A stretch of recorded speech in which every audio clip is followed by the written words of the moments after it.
Hello there, Dr. Carlo Jet, board certified immersive physician with DrER.tv, and you're watching ED Video Pro, a channel dedicated for medical professionals of all kinds. And you are now watching part 4 of our radiological series, more specifically the chest radiograph series. And we'll continue working through the chest until we go through pathology, case scenarios, and things like that, and then we'll move on to other stuff. This particular video is going to be about the lateral chest x-ray, and you can see it right here. This is a lateral view of a chest x-ray, and there's a lot of lines there and things to see. So let's see which ones are important. Obviously, you need to recognize the trachea. This is the airway right here. You need to recognize the aorta. You can see it right here. Of course, the vertebral body is coming down like so. And the heart. You got the heart right there. So within the heart, you're going to see a couple of things. One, you get the right ventricle in this area, the left ventricle over here. And very important that this area here, I'm going to even change colors here. This retrocardiac space needs to be clear. In other words, it needs to be black. Black things on an x-ray because the x-ray rays, the actual rays of the x-ray, as they penetrate through tissue, things that are thicker, kind of stop the x-rays from getting through. So then it looks white.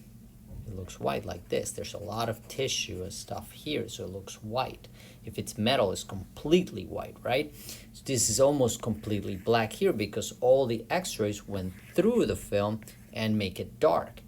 But when there's soft tissue, like over here, the x-rays partially go through and create this grayish kind of area. So this is why x-rays are black and white.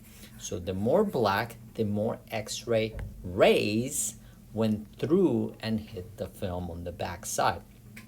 So this area here, the retrocardiac space, needs to be clear. That means there's nothing there except air and tissue. Same thing here. You got the retrosternal space, which should also be clear. So two clear areas, the heart, the aorta, vertebral bodies here. Okay? Of course, you get your right pulmonary artery over here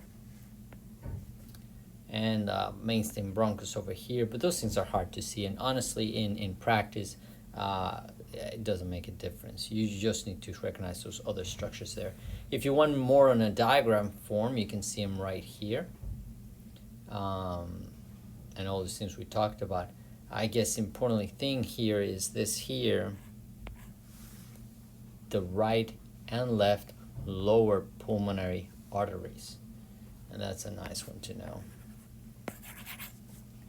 So that's it. That's the lateral chest x-ray. The important things in the lateral chest x-ray is that if you only get the AP view or the PA view, so AP stands for anterior posterior, so that means the x-ray hit the anterior portion of the patient before it hit the casket on the back, and a PA means that it hits